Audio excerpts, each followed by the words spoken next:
Hello everyone, कैसे आप सब लोग। मैं वासु शर्मा आपका बहुत बहुत स्वागत करता हूं एनॉर्मस लर्निंग में। होप करता हूं अच्छे होंगे, स्वस्थ होंगे, अपनी पढ़ाई को कंटिन्यू कर रहे होंगे।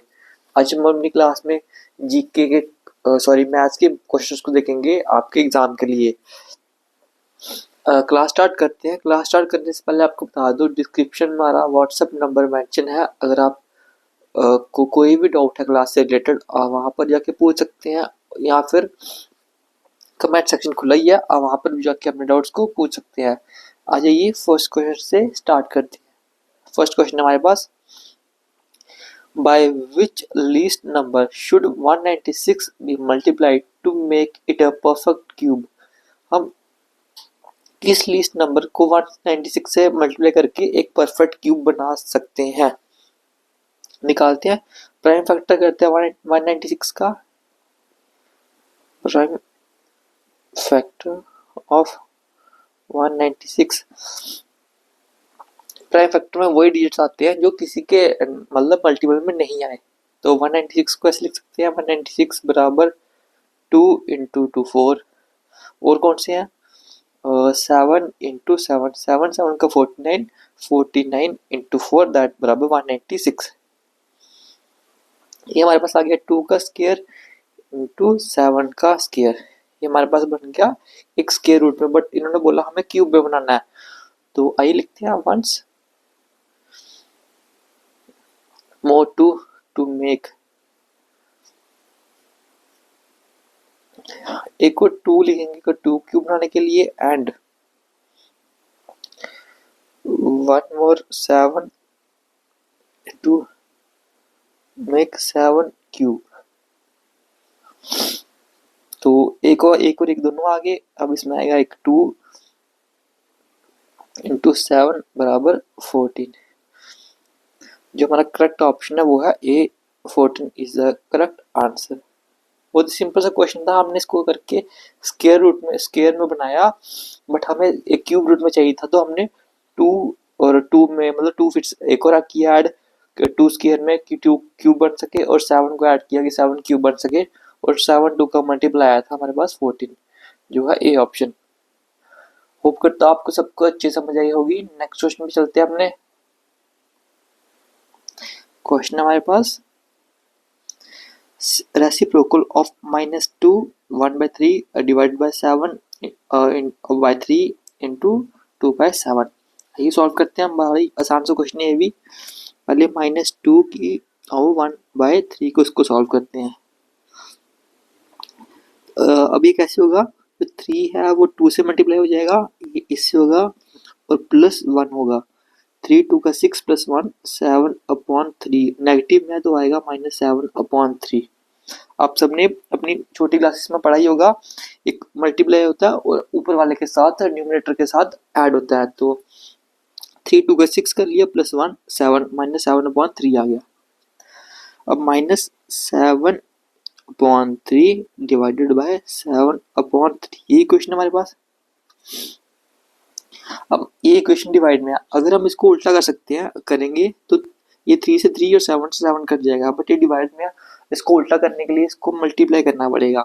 यही करते हैं, -7/3 इंटू 3/7। हमने इसको उल्टा कर दिया, अब डिवाइड चेंज हो जाएगा मल्टीप्लाई में। ये से ये कटा, 3 से 3, 7 से 7, लास्ट में बचा हमारे पास -1। -1 को हम करेंगे 2/7 से मल्टीप्लाई, फिर -1 to 2/7 होगा -2/7।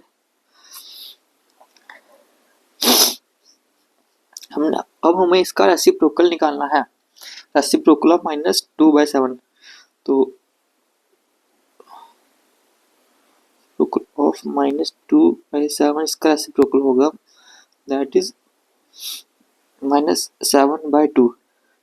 अब -7/2 इस यहाँ पर इक्वेशन में तो है नहीं, बट इसको तोड़ के लिखते हैं, तो क्या होगा को हमें इसके जवाब में मिल जाए। 3 2 का 6 होगा, प्लस 1 7 होगा। ये देखिए, अगर इसको डी ऑप्शन को देखते हैं हम, तो 3 इंटू 2 6 होगा, और प्लस 1 7/2, -7/2 बन जाएगा, जो है हमारे पास D option is the correct answer. इसको आगे इसको फर्दर ऐसे लिख सकते हैं, -3 1/2, 3 2 का 6 प्लस 1 7/2। जो है D option is the correct answer. कुछ नहीं, बड़ा सिंपल सा, हमने इसको सिंपलीफाई करके रेसिप्रोकल करके आंसर को लिख दिया। अगले क्वेश्चन पे बढ़ते हैं अपने। क्वेश्चन हमारे पास, a rhombus has diagonal of length 10 centimeter and 24 centimeter. What is its perimeter in centimeter? ये rhombus इसकी diagonal length है 10 सेंटीमीटर और 24 सेंटीमीटर, हमें उसकी perimeter की लेंथ निकालनी है।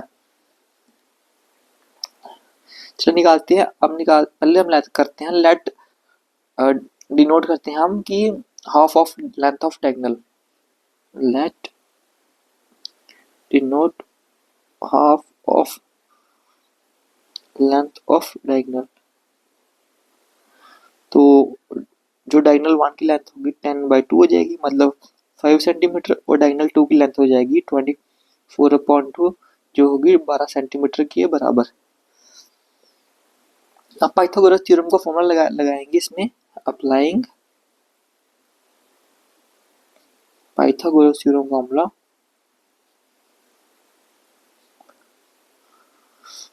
इसका होगा साइड स्क्वायर बराबर d1 का स्क्वायर प्लस d2 का स्क्वायर, 5 का स्क्वायर हो जाएगा प्लस 12 का स्क्वायर, 5 का स्क्वायर हमारे पास होगा 5 × 5 बराबर 25, 12 × 12 बराबर 144, 25 प्लस 144 होगा हमारे पास 169। 169 का अगर हम रूट करेंगे तो हमारे पास आएगा 13 सेंटीमीटर, स्क्वायर करेंगे तो हमारे पास आएगा 13 सेंटीमीटर। अब हमें निकालना है पेरीमीटर की लेंथ। पेरीमीटर का फॉर्मूला होता है 4 × साइड्स। यही लिखते हैं, ये सारे फॉर्मूले आपको याद रखने हैं। पेरीमीटर का फॉर्मूला होता है पेरीमीटर 4 × साइड्स।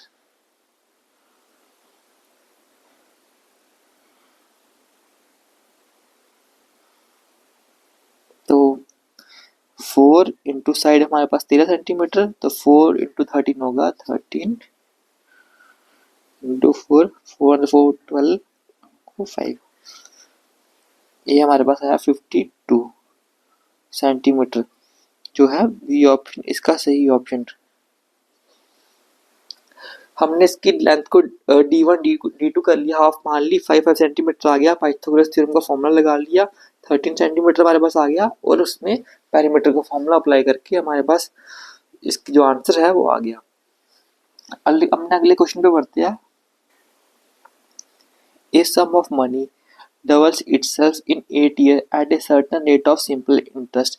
एक कुछ पैसा है वो वो डबल हो रहा है 8 साल में एक इंटरेस्ट के रेट पर।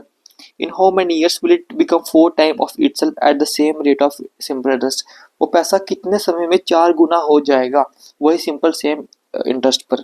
निकालते हैं इसको भी।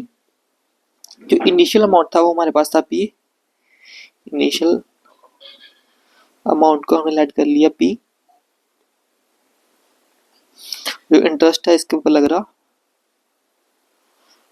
इंटरेस्ट रेट है हमारे पास R। 8 साल के बाद वो पैसे डबल हो गए थे। After 8 years the amount doubles, पैसे डबल हो गए, मतलब इनिशियल अमाउंट था P, इसमें ऐड हो गए इनिशियल अमाउंट रेट के साथ 8 साल का समय किसके बराबर हो गए 2P के बराबर, 2 गुना इनिशियल अमाउंट हो गया 8 साल में। इनिशियल अमाउंट में हमने किया मल्टीप्लाई इंटरेस्ट रेट को और 8 साल को, बराबर हो गए 2 गुना पैसे। आइए इसको सिंप्लीफाई करते हैं। हमारे पास आएगा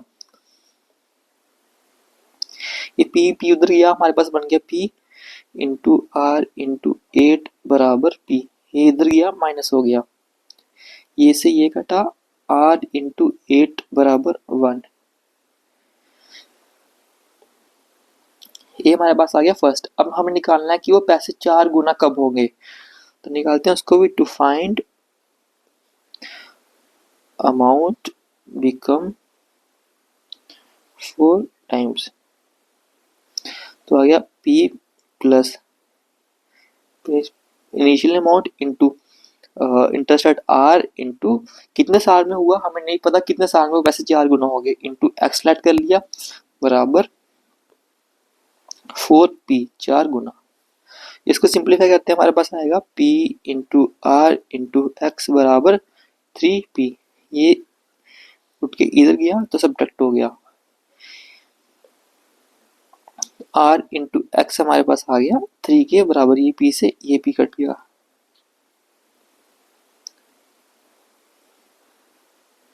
अब इसमें अपनी सब्स्टिट्यूट करेंगे, इक्वेशन को सब्स्टिट्यूट, r इंटू 8 बराबर 1, तो आ गया हमारे पास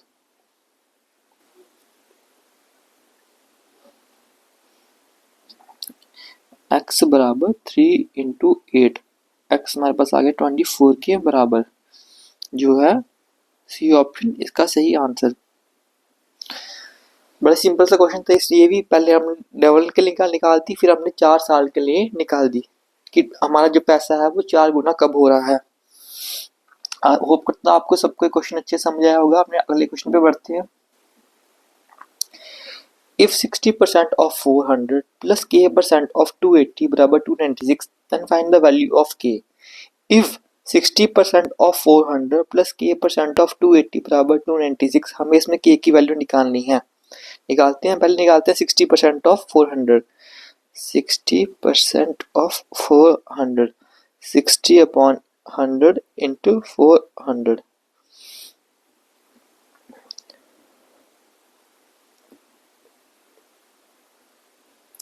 ये 2 जीरो से ये 2 जीरो कटे, 6 इंटू 4 आ गया हमारा 240 के बराबर। 240 आया, 240 प्लस के अपॉन परसेंटेज लिखा है अपॉन 100 इंटू 280 बराबर 296 के आ रहा है। तो के अपॉन 100 आ गया, के अपॉन 100 इंटू 280 बराबर 296 माइनस 240, एक उस साइड चला गया तो सब्ट्रैक्शन हो गया, के अपॉन 100 आ गया हमारे पास 280 बराबर 56। तो हमने 100 को इधर आके मल्टीप्लाई कर लिया, हमारे पास आ गया k इंटू 280 बराबर 5600, 5600 के बराबर। तो k हमने पुट कर लिया, k बराबर 5600 डिवाइडेड बाय 280, ये जीरो से ये जीरो कटा, 28 1 का 28 20 का, k बराबर 20, k की वैल्यू हमारे पास आ गई 20 के बराबर, जो है B option is the correct answer. बड़ा ही सिंपल सा क्वेश्चन था, कुछ नहीं किया, सिंपल डिवाइड और मल्टीप्लाई करके ही इसका आंसर आ गया, परसेंटेज में क्वेश्चन गिवन था। होप करता हूं आपको सबको अच्छी समझ आई होगी। नेक्स्ट क्वेश्चन भी करते हैं अपने। क्वेश्चन हमारे पास, in a class ratio of number of boys to that of girl is 2:3। एक क्लास में 2:3 में लड़के लड़कियां हैं। When 3 boys leave the class, 3 लड़कों ने क्लास को छोड़ दिया और 3 नई लड़कियों ने क्लास को ज्वाइन किया, ठीक है। The ratio become 3/7. How many girls were there in the class initially? Class में स्टार्टिंग में कितनी लड़कियां थी, हमें ये निकालना है। आइए निकालते हैं, बड़ा सिंपल सा क्वेश्चन है। अभी बॉयज को लेट करते हैं हम, बॉयज बराबर 2x एंड गर्ल्स है हमारी 3x के बराबर। आगे लिखा है when 3 boy leave the class and 3 new girl join the class. After 3 boy leave and 3 girl join, क्या हमारे पास रेशियो बन गया, बॉयज आ गया हमारे पास 2x, पहले बॉयज थे, 3 लड़कों ने छोड़ दिया, -3 गर्ल्स थी हमारे पास 3x, 3 लड़कियां और जुड़ गई +3, ये हमारे पास इक्वेशन बन गई। तो गिवन रेशियो हमारा 3:7। तो according to given ratio 2x - 3 upon 3x + 3 बराबर 3/7, इस रेशियो में आगे हमने इसको क्रॉस मल्टीप्लाई किया आगे, तो हमारे पास आ गया 7 × 2x - 3 बराबर 3 × 3x + 3। इसको फर्दर सॉल्व करने हमारे पास आ गया 7 2 का 14, x - 21 बराबर 9x + 9। आइए इसको रीअरेंज करते हैं आगे। 14x माइनस 9x बराबर 9 प्लस 21, तो 5x हमारे पास आ गया 30 के बराबर। इसको डिवाइड कर लिया, हमारे पास x आ गया 6 के बराबर। हमें निकालनी थी क्लास में इनिशियल कितनी लड़कियां थी, तो 3 में 6 को पुट करेंगे जो थी 3x के बराबर, तो हमारे पास आ गया 3 6 का 18, जो है D option is the correct answer. Hope में आप सबको अच्छे समझ आया होगा। ये क्वेश्चन बड़ा ही आसान सा था। अगले क्वेश्चन चलते अपने। हाँ तो मेरे भाइयों, आज के क्लास में इतना ही। होप करता हूँ आपको क्लास अच्छे समझ आई होगी। अगर क्लास अच्छी लगी है तो क्लास को like comment share and channel को सब्सक्राइब जरूर करना। हम कल फिर से मिलेंगे एक और नई क्लास में। Thank you so much. पढ़ते रहिए, मुस्कुराते रहिए।